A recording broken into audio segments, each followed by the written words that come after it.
The massive ships appeared in Earth's sky without warning. They were enormous, each one the size of a small moon, and they blocked out the sun over major cities across the planet. People stopped in the streets and stared upward, their phones forgotten in their hands. The ships just hung there, silent and terrible, casting shadows that stretched for miles. In Geneva, inside the fortified bunker that housed the United Defense Council, alarms screamed. General Marcus Chen stood before the main display screen, watching as more ships materialized near Mars, then Jupiter, then scattered throughout the solar system. They had surrounded Earth completely. How many? He asked quietly. 247 capital ships, replied Lieutenant Sarah Okonkwo, her fingers dancing across her console. Confirmed weapons. Hot. They're not hiding there. Intentions, sir. The communication came exactly 30 minutes after the first ship appeared. Every screen on Earth, every phone, every display, even old television sets that hadn't been turned on in years, all flickered to life simultaneously. The face that appeared was not human. It had 4 eyes arranged in a square patterned, skin that looked like polished metal, and a mouth that didn't move. Quite right when it spoke. Humans of Earth, the voice said, translated instantly into every language spoken on the planet. I am Grand Admiral Zethar of the Sovereignty. For 10,000 years we have maintained order in this galaxy. We are 12 species, ancient and powerful, and we rule the stars. You are the newcomers, the children playing with fire. Your expansion ends today. General Chen felt his jaw tighten around him. The other members of the council sat frozen, listening. You have a choice.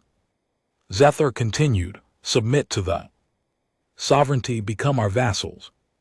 Species will be allowed to exist under our protection and guidance. You will give us 30% of your resources. You will restrict your expansion to systems we designate, and you will acknowledge our supreme authority. In return, we will not destroy you. The aliens, for eyes seemed to stare directly through the screen. You have 72 hours to kneel. This is the same offer we have made to every species we have encountered. Every species has accepted. The alternative is extinction. Choose wisely. The screens went dark. For a moment the bunker was completely silent. Then everyone started talking at once.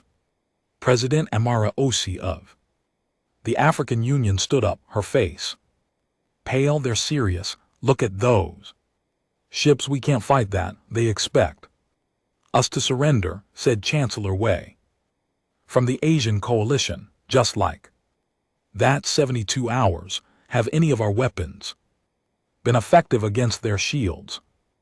General Chen asked Lieutenant Okonkwo. She shook her head. We ran simulations. The moment they appeared, our missiles, lasers, kinetic weapons, nothing we have can penetrate that whole composition. Sir, those ships are using technology centuries beyond ours, maybe more. So we kneel. President Oy said quietly. We have no choice. General Chen looked at her, then at the others around the table. He saw fear in their eyes. Good fear, rational fear, the kind of fear that kept species alive. But he also saw something else, something that made him straighten his shoulders. We do have a choice, he said. What choice? Chancellor Wei demanded. Suicide. We can't fight them. We can fight them. Chen replied. We've been preparing for this exact scenario for 80 years. Room went quiet again. President O stared at him. What are you talking about? General Chen walked to his console and Entered a code that only 3 people on Earth knew. The main display changed, showing a star chart of the solar system, but this chart showed something. The sovereignty's sensors had apparently missed beyond Pluto, beyond the Kuiper belt, in the cold darkness where no one ever looked. There were signatures, hundreds of them. Project Nightfall, Chen said quietly. When we first detected alien signals 93 years ago, we made a decision. We would prepare for the worst. We built our colonies openly, expanded our presence in the system, acted like naive children exploring a friendly universe, but we also built something else, something hidden. He zoomed in on one of the signatures. Ship that appeared on the screen was like nothing the Council had ever seen. It was dark, absorbing light rather than reflecting it, covered in angles that seemed to hurt the eye to look at. Directly, the Black Fleet, Lieutenant Okonkwo whispered. She was one of the 3 who knew. Her grandmother had helped design the stealth systems. Impossible, Chancellor Wei said, leaning forward. We would have known.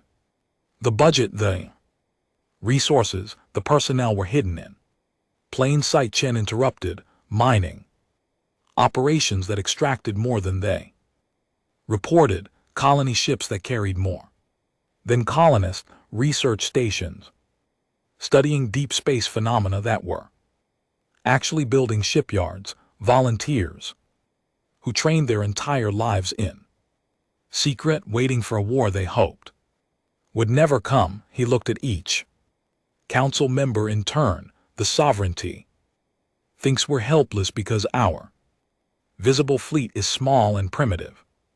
They think we've only been in space for 3 centuries, barely learned to leave our own planet. They're wrong. We've been preparing for them since the moment we knew we weren't alone, and what we built in the dark is something they've never encountered before. What do you mean?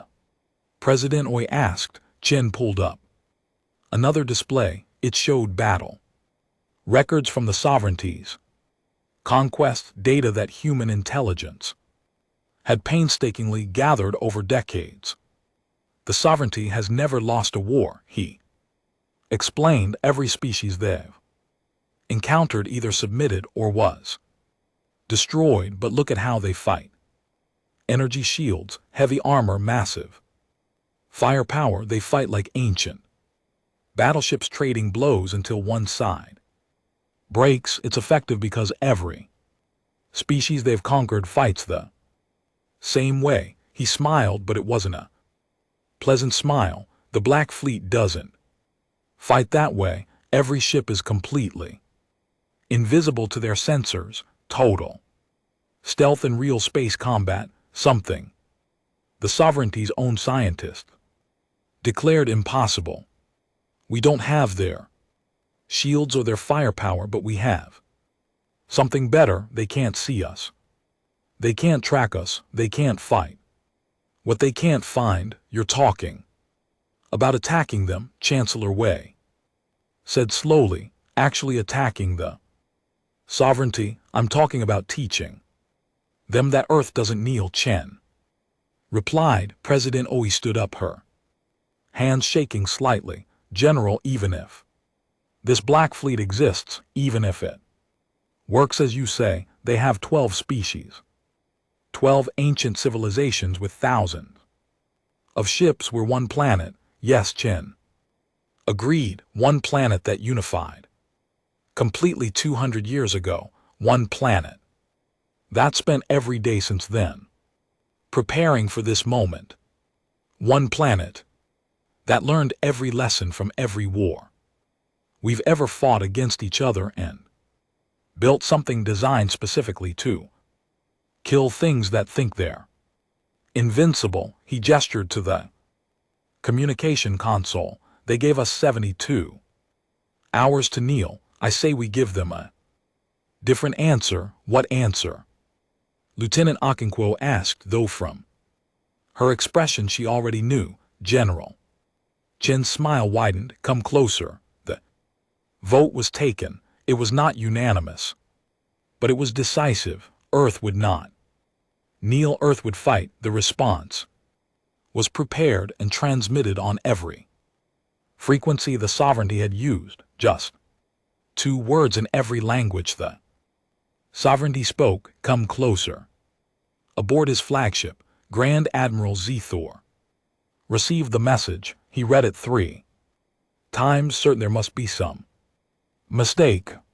In 10,000 years across 1,000 worlds, no species had ever refused the offer. They refused to kneel, his second officer asked, disbelief clear in his voice. Sector felt something he had not experienced in centuries. It might have been amusement, or it might have been the first whisper of fear. Prepare the fleet, he ordered. We begin pacification operations in 6 hours. These humans need to learn their place. He never considered that perhaps the humans had already learned their place, and that place was in the dark, waiting.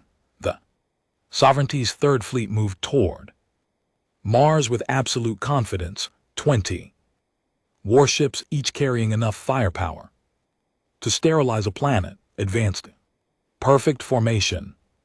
Grand Admiral Zethor had ordered them to destroy the human mining colonies there as a demonstration. Once the humans saw their settlements turn to ash, they would understand the price of defiance. Commander Thelkar of the Third Fleet sat in his command chair, watching the red planet grow larger on his displays. Around him, his crew worked with practiced efficiency. They had done this before many times. The routine never changed. Approach, target, destroy, wait for surrender, entering weapons range in 3 minutes, his tactical officer reported. Delkar nodded. He almost felt sorry for the humans. They were so young, so naive, but the galaxy was not kind to the naive. Sir, the sensor officer said suddenly, I'm detecting something strange. Define strange. Gravitational anomaly. Very slight, but it's moving. Wait, it's gone now. Elkar frowned. Equipment malfunction. Running diagnostics now, sir. All systems showing normal. Keep monitoring. Prepare to fire on the largest settlement on Mars. The weapons officer began charging the main cannon. It would take 60 seconds to reach full power. Then they would reduce the human colony to dust. Simple, clean, effective. 50 seconds. Sir, that anomaly again. Closer this time. 40 seconds. Confirmed malfunction in the sensor array. I'm switching to backup systems. 30 seconds. Belkar felt a small tickle of unease. He had survived 200 years as a fleet commander by trusting his instincts, and his instincts were telling him something was wrong. 20 seconds. All ships report ready to fire, sir. 10 seconds. Sir, the backup systems are showing the same. The sensor officer never finished his sentence. Something struck the flagship's port side with tremendous force. Alarm shrieked. The lights flickered. Felkar was thrown from his chair as the entire ship shuddered. Report, he shouted, pulling himself up. Hull breach on decks 7 through 12. We're venting atmosphere. Shields absorbed most of the impact, but sir, shields are down to 40%. Who's firing? Where are they? The tactical officer stared at his console in confusion. I don't know, sir. Sensors show nothing. No ships, no energy signatures, nothing. Another impact, this time on the starboard side. More alarms, more damage. Reports, evasive maneuvers. Delkar ordered. The ship began to turn, but it was slow, ponderous, built for power, not speed. A third impact struck the engines. The ship shook like a toy in the hands of an angry child. Engineering. Reports main drive offline. Secondary systems failing. Through the view screen, Thelkar watched as another ship in his fleet suddenly exploded. One moment it was there, firing wildly, all directions, hitting nothing. The next moment it was debris, expanding outward in a cloud of metal and bodies. "They're all around us," the tactical officer said, his voice rising in panic. "I can see the weapon impacts, but there's nothing on sensors. It's like we're being attacked by ghosts." Thelkar understood. Then the humans had developed stealth technology. Real stealth, not the partial cloaking systems that other species used. Complete invisibility, broadcast to all ships, he said quickly. "Fire in all directions, saturate the space around us. They have to be there even if we can't see them." The fleet opened fire. Energy beams lanced out in every direction. Missiles streaked into the darkness. Kinetic rounds filled the space between the ships with deadly metal. Surely something would hit. Nothing hit. The invisible enemy kept attacking. Another ship died, then another, then two more in quick succession. The sovereignty vessels fired until their weapons overheated, until their ammunition ran low, and they hit nothing but empty space. And each other, in 15 minutes, the Third Fleet was reduced to 8 ships. 8 ships that couldn't see their enemy, couldn't hit their enemy, couldn't even run away, because they didn't know which direction was safe. Thelkar made the hardest decision of his life. All ships retreat, maximum speed, break formation, and scatter. The surviving vessels turned and fled, each one choosing a different direction, hoping to confuse the invisible hunters. Thelkar's flagship limped away from Mars, trailing debris and frozen atmosphere. The attack stopped as suddenly as they had begun. Thelkar sat in his damaged command chair, staring at the view screen, waiting for the killing blow. It never came. The humans had let them go. No, not let them go, let them survive, let them carry the message back. In the cold darkness beyond Mars, Commander Sarah Okonkwo sat in the command chair of the Nightfall, the first ship of the Black Fleet. Around her the bridge crew worked in silent efficiency, their faces illuminated only by the dim blue light of their displays. All targets retreating, the tactical officer reported. "Let them go," Sarah said quietly. "We want survivors." Third Fleet destroyed, ma'am. 12 enemy ships destroyed, 8 heavily damaged and fleeing. No damage to our forces. They never saw us. Sarah allowed herself a small smile. The stealth systems had worked perfectly. The sovereignty sensors designed to detect every known form of matter and energy couldn't detect the signature absorption field that surrounded each Black Fleet ship. To their instruments, the human vessels simply didn't exist. "Send the engagement data to the other fleet groups," she ordered. "Let them know the doctrine works. Ghost Protocol is now active throughout the system." Ghost Protocol. It was a simple strategy, really. Don't engage in fair fights. Don't reveal positions. Strike from darkness and vanish before the enemy can respond. Make them afraid of the empty space around them. Make them understand that anywhere they go, the Black Fleet might be there watching, waiting. "Ma'am.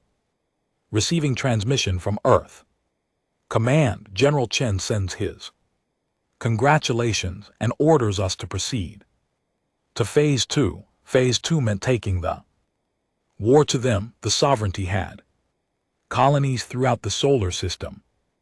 Observation posts and supply stations. Each one thought they were safe behind their shields and weapons.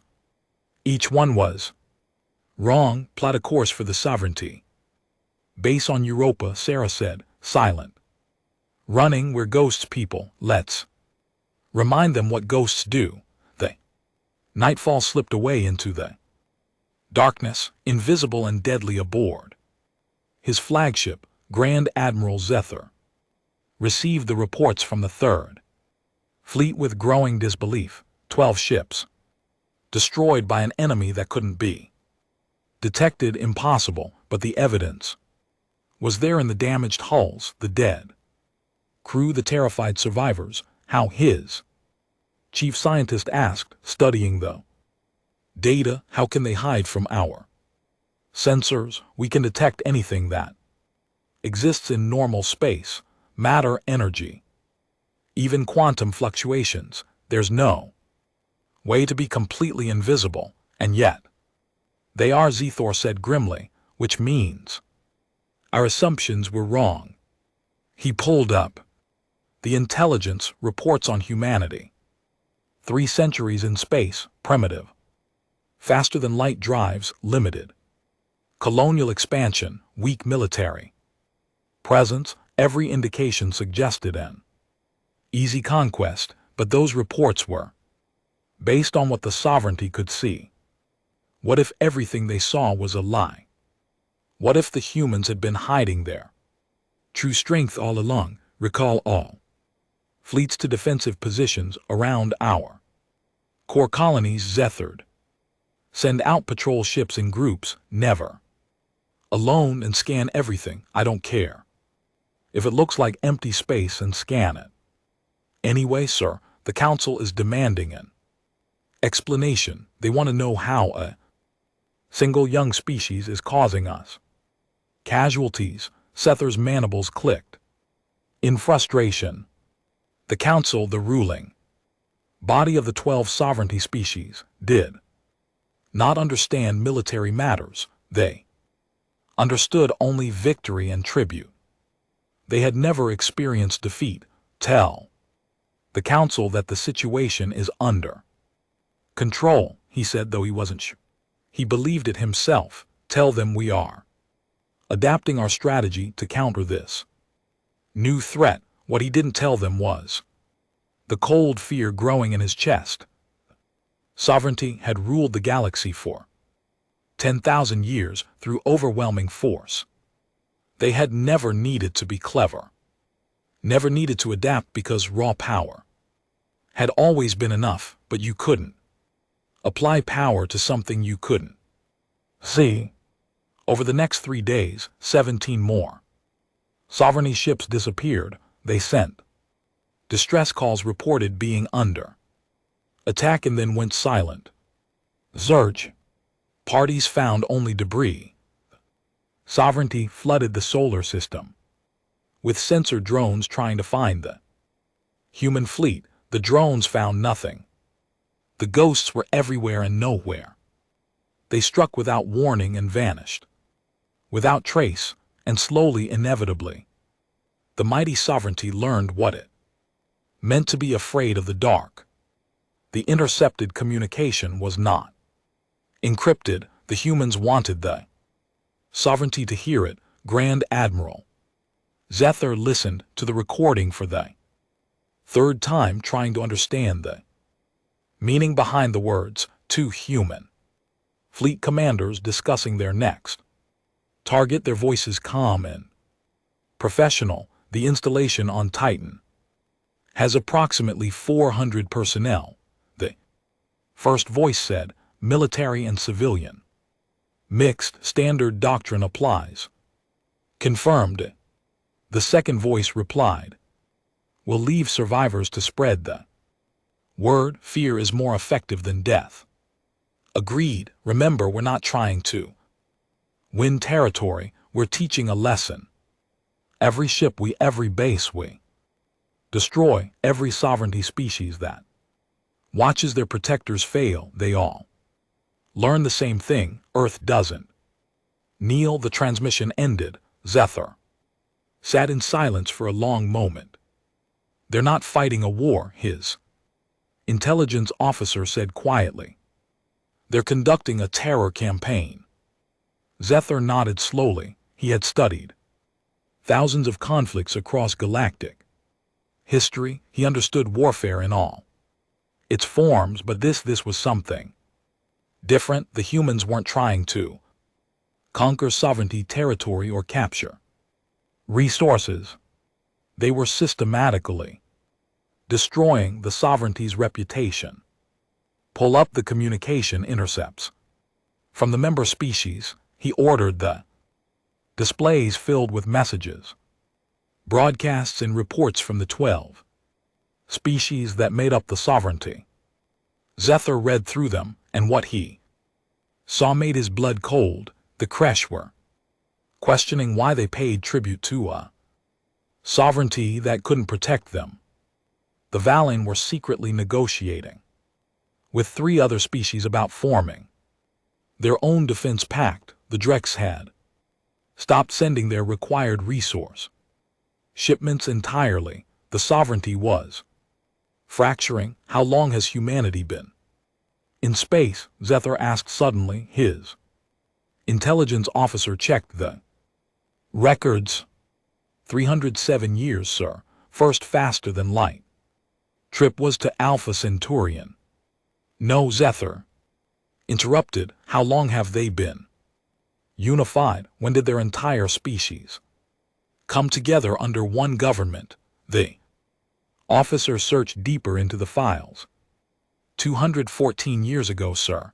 They had a global war that nearly destroyed them, and afterward they formed the United Earth Government. A global war, Zethar repeated, meaning they fought each other, their own species fighting itself. For what? Thousands of years. Records indicate continuous warfare, dating back to the beginning of their recorded history, sir. They only stopped killing each other 2 centuries ago. Zethar felt something he hadn't experienced in his long military career. Not fear of death, he had faced that many times. This was worse. This was the realization that he had made a terrible, fundamental miscalculation. They didn't learn warfare from us, he said quietly. They didn't learn it exploring the galaxy or fighting alien species. They learned it fighting themselves. Thousands of years of war, of developing new ways to kill, new strategies, new weapons, and then they stopped fighting each other and focused all that knowledge, all that experience on preparing for us. He pulled up the intelligence reports on human history. The information was there, readily available, but no one had bothered to really look at it. Why would they? Humanity was young, primitive, irrelevant, except they weren't. Zethar read about World War II, where humans killed 70 million of their own kind. He read about the Cold War, where 2 human nations built enough nuclear weapons to destroy their planet several times over, and came close to using them. He read about smaller conflicts, endless smaller conflicts, each one teaching lessons, tactics and strategy, and the efficient application of violence. They unified their world because they scared themselves. He said they realized they might actually destroy themselves, so they stopped, but they didn't forget how to fight. They just started preparing to fight us instead. The intelligence officer looked uncomfortable. Sir, with respect, they're still just one species. We are 12, even with their stealth technology. They can't defeat the entire sovereignty, can't they? Zethar gestured to the status displays. We've lost 43 ships in 2 weeks, 43 ships to an enemy we can't even see. Our member species are losing faith. Some are already planning to leave the sovereignty. And what can we do to stop it? We can't. Protect them from an invisible enemy. We can't even protect ourselves. He stood up and walked to the view screen. Staring out at the stars, send a message. To the Sovereignty Council, he ordered. Tell them I'm requesting permission to negotiate a ceasefire with Earth, sir. The intelligence officer protested. The Council will never agree. The Sovereignty doesn't negotiate. We conquer or we destroy, then we'll destroy ourselves trying to conquer. Earth, Zethar said flatly, I've been fighting wars for 200 years. I know when I'm facing an enemy I can't defeat. The Council's response came within hours. It was short and absolute. No negotiations. No surrender. The Sovereignty would crush this human resistance and make an example of Earth. To show weakness now would mean the end of their rule over the galaxy. Grand Admiral Zethar read the message and knew the Council didn't understand.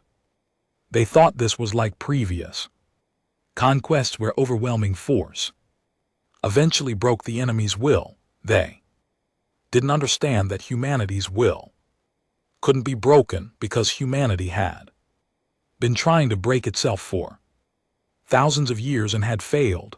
What are your orders, sir? His second officer asked. Zethar thought about refusing, about trying to make the Council see reason, but he was a soldier. He followed orders, even orders that would lead to disaster. Prepare the main battle fleet, he said. We're going to Earth. On Earth, General Marcus Chen received the intelligence reports with grim satisfaction. Sovereignty was gathering its forces for a major assault. Every available ship pulled from garrisons and patrol routes across their territory. They were coming with everything they had. They're angry. Lieutenant Sarah Okonkwo said she had returned to Earth for strategic planning, leaving her ship in the capable hands of her second officer. They want to crush us as a lesson to their other vassals. Good, Chen replied. Anger makes people stupid. How many ships? Current count is 317 capital ships plus support vessels, twice what they brought for the initial intimidation. President Oe, who had been listening, silently spoke up. General, even with the Black Fleet, can we handle that? Many Chen smiled. It was not a pleasant expression. Madame President, we've been planning for this exact scenario since before you were born. The Black Fleet has 843 ships. We've spent 80 years building them specifically to kill things like the Sovereignty. They're bringing 300 ships that can't see us, can't hit us, and don't know how to fight an enemy that doesn't play by their rules. He pulled up a tactical display of the solar system. They'll come through standard approach vectors, probably trying to bypass our defenses and strike directly at Earth. They think if they threaten our home world, we'll surrender to save it. They don't understand that we evacuated every civilian to the deep bunkers 2 weeks ago. Earth is already saved. What they're flying into is a kill zone. You're going to destroy their entire fleet. Chancellor Wei asked. No, Chen said, we're going to break it. Send the survivors home to tell everyone what happens when you try to make humanity kneel. The Sovereignty has 12 member species. When we're done, maybe they'll have 6 or 3 or none. Sarah spoke up, her voice thoughtful. Sir, there's been chatter on the Sovereignty networks. Some of their species are already questioning the war. If we push too hard, we might actually collapse their entire civilization. Is that a problem, Lieutenant? She thought about it. No, sir, I suppose it's not. Chen nodded. The sovereignty has ruled through fear and force for 10,000 years. They've crushed dozens of species, destroyed countless civilizations, all to maintain their power. If we break them, maybe the galaxy gets a chance to build something better. He looked at each member of the council in turn. They gave us a choice, kneel or die. We chose neither. Now we're giving them a choice. Leave us alone or learn what happens when you threaten Earth. I don't think they're going to like the lesson. 3 days later, the sovereignty's main battle fleet entered the solar system. Grand Admiral Zether sat in his command chair, surrounded by the largest military force he had ever commanded. 317 ships of war, each one a masterpiece of destructive capability. Somewhere out there in the darkness, the Black Fleet was waiting. Zether knew it. His crew knew it. Every soldier in the Sovereignty Fleet knew it. The ghosts were coming. The Sovereignty Fleet moved through the asteroid belt in tight formation. Grand Admiral Zether had ordered maximum sensor coverage, overlapping fields from every ship, scanning every centimeter of space around them. If the humans were out there, he would find them, except he wouldn't. He knew it. His crew knew it. The tight formation wasn't for tactical advantage. It was because being alone in the dark, knowing the enemy could be anywhere, was more than most crews could handle. Fear was spreading through the Sovereignty Fleet like a disease. Distance to Earth, Zether asked. 4 hours at current speed, sir. 4 hours. 4 hours until they reached the human home world and ended this war. 4 hours of waiting for the attack that could come at any moment from any direction. The attack came after 3 hours and 47 minutes. One moment the fleet was moving forward smoothly. The next moment the rearmost ship simply exploded. No warning, no sensor contact, just a massive explosion that sent debris scattering into the void. All ships evasive maneuvers, Zether shouted. Returned fire on all vectors. The fleet opened up, energy weapons blazing in every direction. They lit up the darkness with enough firepower to destroy a planet, and they hit nothing. Another ship exploded, then 2 more. The invisible enemy was among them, inside their formation, and they couldn't do anything about it. Ships collided with each other, trying to evade attacks they couldn't see. The perfect formation dissolved into chaos, sir. We're receiving casualties from 15 ships, the tactical officer reported. No confirmed enemy contacts. Break formation, Zethered. All ships scatter and proceed to Earth independently. We can't defend in a group if we can't see them. It was the right tactical decision and a complete psychological disaster.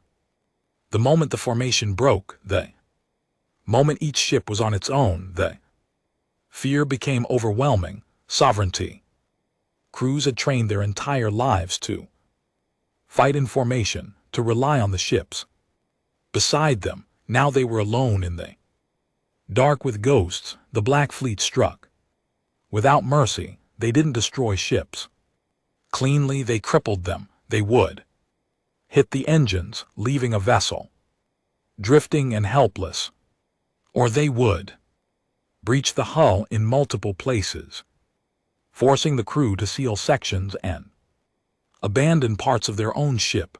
They would take out weapon systems, leaving ships defenseless but alive. Commander Sarah Okonkwo, back aboard the Nightfall, watched the tactical displays with cold satisfaction. The plan was working perfectly. The Sovereignty had superior numbers and firepower, but those advantages meant nothing when they couldn't use them. Target the flagship's engine section. She ordered. 3 torpedoes spread. Then withdraw before they can. Triangulate our position. The nightfall. Slip through the chaos like a shark. Through dark water, her crew had practiced this maneuver 10,000 times in simulation. They knew exactly how long they could fire before the enemy's sensors might detect the energy signature. They knew exactly how fast to move, which angle to approach from, when to strike and when to vanish. 3 torpedoes launched in quick succession. The nightfall was already accelerating away before the first one hit. Grand Admiral Zether's flagship shuddered as the torpedoes struck home. The lights flickered, alarms screamed, and he felt the deck shift beneath his feet as the ship began to list. Main drive offline. Engineering reported. Secondary systems failing. We're dead in space, sir. Zether gripped his command chair and forced himself to stay calm. Around him, his crew looked to him for orders, for reassurance, for anything that might save them, but there was nothing he could do. His flagship was crippled, drifting helplessly, while the invisible enemy continued to destroy his fleet. How many ships have we lost? He asked. Quietly, the tactical officer's voice shook as he answered. 63 destroyed, sir. 112 damaged, multiple ships reporting.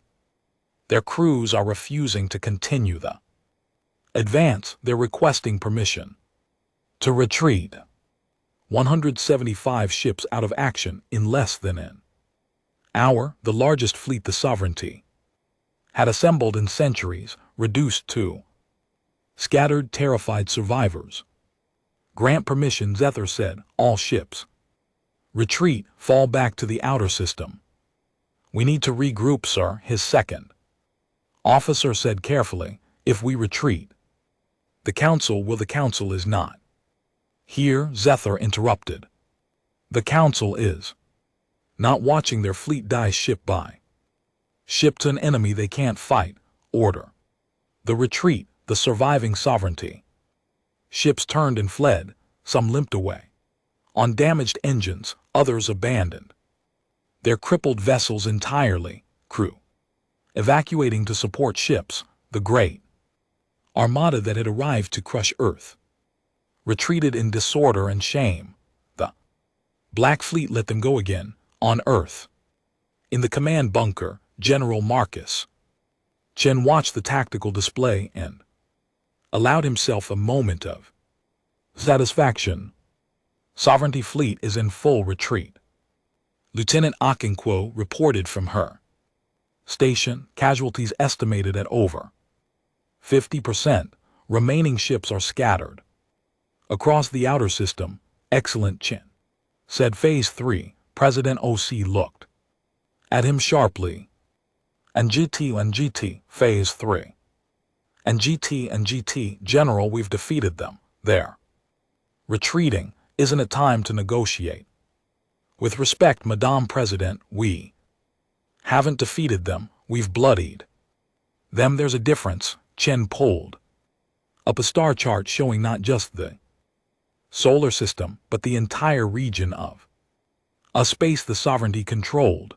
The Sovereignty has 12 member species spread across hundreds of systems. What we fought today was just one fleet. If we stop now, they'll regroup. They'll analyze our tactics, develop counter measures, and come back stronger. Maybe in a year, maybe in 10 years, but they'll come back. So what do you propose? Chancellor Wei asked. We take the war to them, Chen said simply. The Black Fleet isn't just for defense. We built it to project power across interstellar distances. Right now, the Sovereignty's member species are watching their mighty protectors get crushed by humans. They're scared. They're questioning. Some are already planning to break away. He zoomed in on Several systems marked in red. These are the sovereignty's core worlds, the home worlds of the species that founded and control the coalition. Phase 3 means we hit them where they live, not to destroy them but to prove that the sovereignty can't protect anyone, not even themselves. The room went silent. What Chen was proposing was far beyond defense. It was offense on a scale that would reshape galactic politics. You're talking about invasion, President Oz said slowly. I'm talking about liberation, Chen corrected. Every species the sovereignty conquered. Every civilization forced to kneel and pay tribute. They're all watching this war.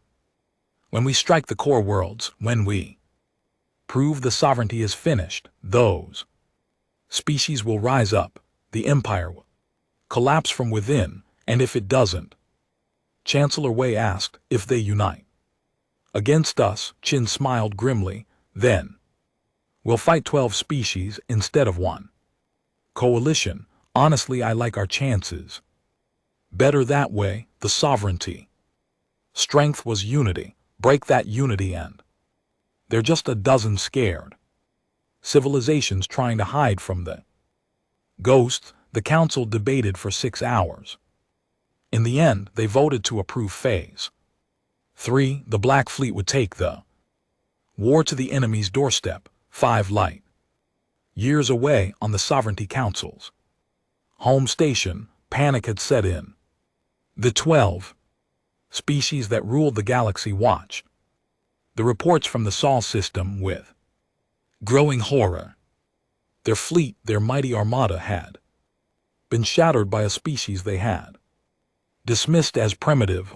The representative from the crash stood up, his 3 arms gesturing angrily.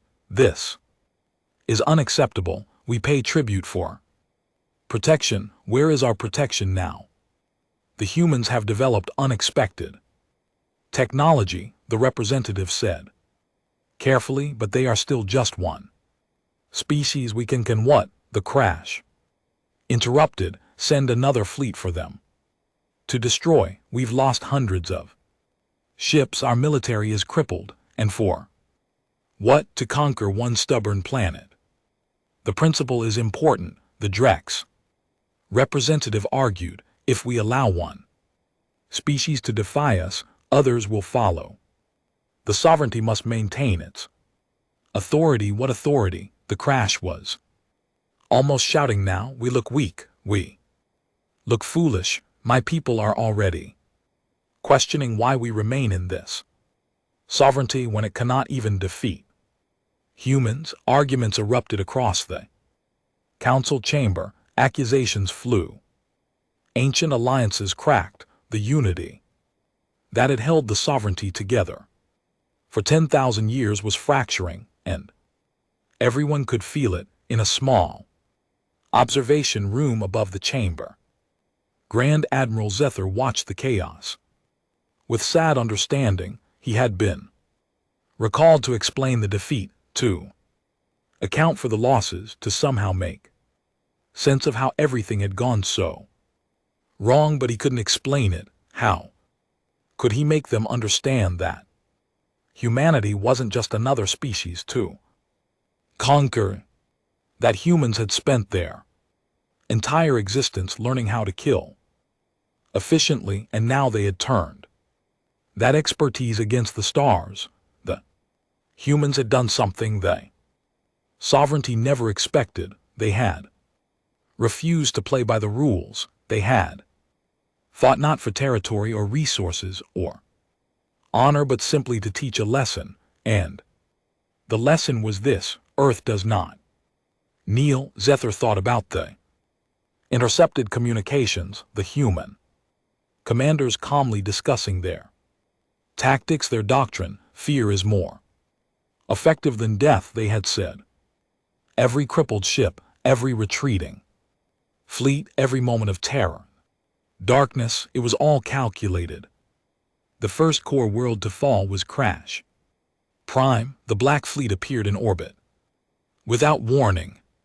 their stealth systems, making them invisible until they chose to reveal themselves. The planetary defense network never had a chance to fire. Every military satellite, every orbital weapons platform, every defense station was destroyed in the opening minutes, but the cities were untouched.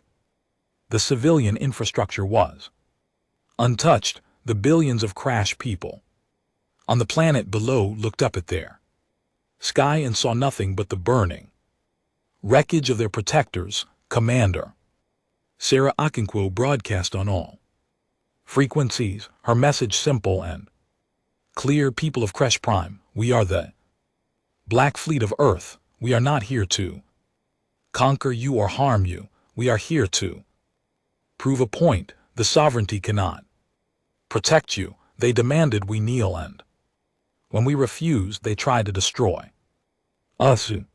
Now we are here to show you what happens to empires built on threats and intimidation. You are free. What you do with that freedom is up to you. Broadcast ended. The Black Fleet vanished back into the darkness, leaving Kresh Prime defenseless but unharmed. Within hours, riots broke out in the capital city, not riots of fear but riots of anger. Anger at the sovereignty for failing them, anger at the tribute they had paid for generations for protection that didn't exist, anger at the realization that they had been living under a lie. The Kresh government withdrew from the sovereignty that same day. 3 days later, the Black Fleet struck at Valon territory, then Drek space, then the home worlds of 4 more sovereignty species. Each time, the pattern was the same. Destroy the military, spare the civilians, and leave. Let them see that the mighty sovereignty was powerless to stop Earth. Grand Admiral Zethar sat in the council chamber and watched his civilization die. 6 species had already left the sovereignty. 3 more were in negotiations to form their own independent defense pact. The remaining 3 were too frightened to act but too weak to help. We must negotiate, he said for what felt like the 100th time. We do not negotiate with inferiors. The Drek's representative spat. They're not inferior. Zethar slammed his hand on the table. Open your eyes. They defeated us. They scattered our fleets, invaded our territory, and destroyed our authority. They won. The sovereignty is finished. You defeat us, coward. The Drex hissed. We should have you executed for execute me if you want. Zethar interrupted, but it won't change the facts. We lost. The question now is whether we surrender with dignity or wait for the humans to come for the rest of us. The Valon representative, one of the few who still seemed rational, spoke quietly.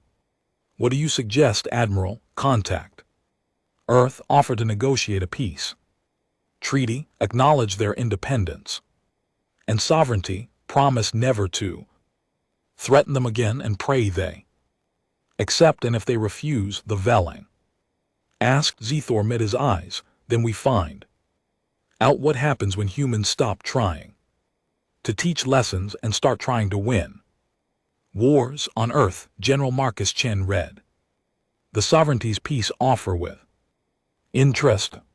It was a complete surrender in all but name, recognition of Earth's sovereignty, cessation of all hostilities, withdrawal from all claimed territory within 50 light years of soul, and perhaps most importantly, a guarantee never to demand tribute or submission from Earth. They're beaten, President O said, reading over his shoulder. We can end this now. We can. Chen agreed. The question is whether we should. What do you mean? Chen pulled up displays showing the former sovereignty territory. 6 species have already declared independence. Several others are forming new alliances. The old order is collapsing. We have an opportunity here to shape what comes next, to build an empire of our own. Chancellor Wei asked skeptically. No, Chen said too. Make sure no one ever builds one again. He pulled up a document that had been prepared weeks ago, long before the sovereignty offered peace, the Terran Accord, a proposal for a new interstellar framework. No species may threaten another with extermination. No coalitions may demand submission. No empires, no vassals, no tribute. Independent species working together through mutual agreement, not fear. That's idealistic, Wei said. Maybe, Chen admitted, but we have the military force to make people take it seriously. The Black Fleet isn't disbanding. It'll remain out there in the dark, watching any species that tries to rebuild the old order will have to deal with us. President Oe looked troubled.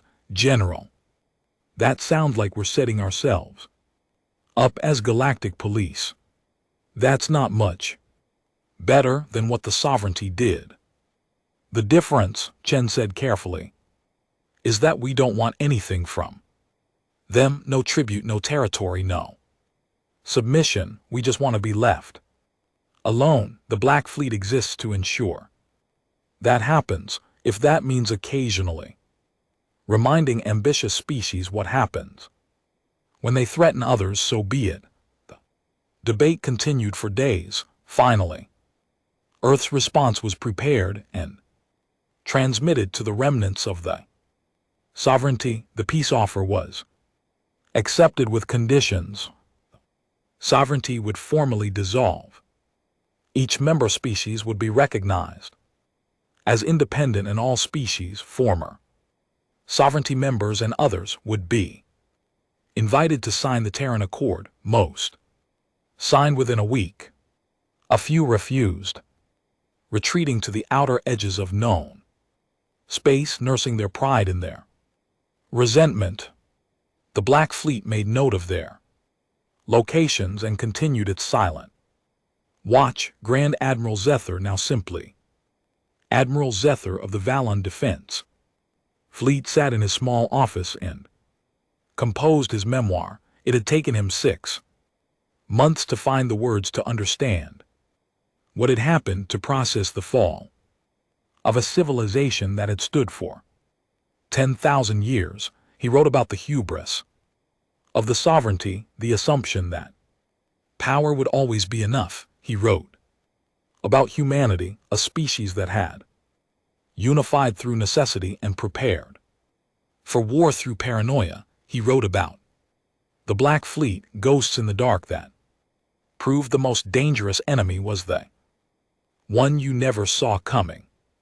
But mostly he wrote about the lesson that cost his civilization everything. We looked at humanity and saw children. He typed, we saw young species barely into space, surely easy to conquer or intimidate. We never asked why they had unified the entire world. We never wondered what they were preparing for.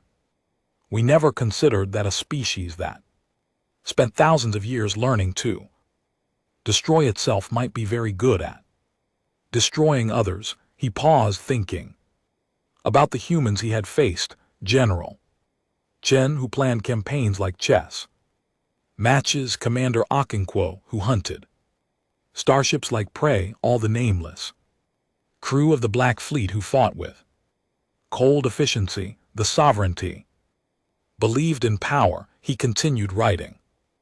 We believed the strongest would always rule. Humanity taught us differently. They taught us that the strongest can be defeated by the smartest, the most prepared, the most ruthless. They taught us that you cannot intimidate someone who has already survived trying to intimidate themselves. He wrote his final passage slowly, carefully. It would be read across the galaxy. We commanded Earth to kneel, and they sent The Black Fleet instead, they didn't just defeat us, they made us obsolete. They proved that the age of empire is over, that no species can rule others through fear, and now they sit in the darkness watching, waiting. Pray you never give humanity a reason to remember you exist. Pray you never mistake their mercy for weakness, because the ghost in the dark never sleep, and they never forget. Zether finished the memoir and sent it to his publisher. Within months, it would be required reading in militaries across the galaxy. Warning, a lesson, a reminder of what happens when you underestimate a species that learned warfare in the hardest school of all, against themselves. 15 years later, a new species made first contact with galactic civilization. They were aggressive, confident, and possessed powerful military technology. They made demands, threatened consequences, and spoke of conquest. Within a day, they received a transmission. It came from no identifiable source, but the message was clear: a simple image, a black ship against a darker space, invisible except for the reflection of starlight on its hull. Beneath the image, 2 words: Earth remembers. The aggressive species changed their approach immediately, requesting diplomatic relations and offering mutual cooperation. They had heard the stories, they knew about the sovereignty, they knew about the Black Fleet. Everyone knew. On Earth, General Marcus Chen, now retired and teaching military history at the academy, lectured to a new generation of officers. The Black Fleet remains on station, he told them. 843 ships spread across the galaxy watching. Some of you will crew those ships, some of you will spend your entire careers in the darkness, unseen and unknown. You'll protect Earth not through glorious battles, but through the threat of your presence. The galaxy is peaceful now, because everyone knows the ghosts are out there. A young cadet raised her hand. Sir, is it true we never intended to conquer the sovereignty, that we only wanted to be left alone? Chen smiled. That's absolutely true, Cadet. We didn't want their territory or their resources. We just wanted them to go away and leave us in peace. Everything else, the doctrine of terror, the systematic destruction of their authority, that was just the most efficient way to accomplish our goal. But sir, another cadet asked, what if another species rises up? What if someone else tries to build an empire?